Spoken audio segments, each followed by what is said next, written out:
प्रिय विधायक बहनों और भाइयों, मध्य प्रदेश विधानसभा में अब 27 तारीख को लेखानुदान नहीं होगा।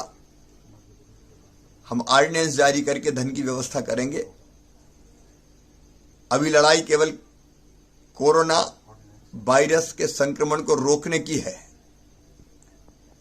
और इसलिए आप अपने अपने घरों में रहकर कार्यकर्ता और जनता से बात करते रहिए, एजुकेट करते रहिए और इस लड़ाई में हमारा साथ दीजिए।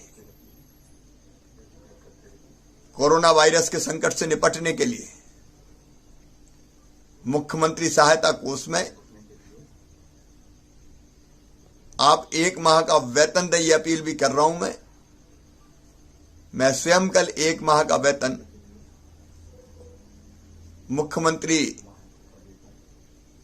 राहत कोष में दे रहा हूं।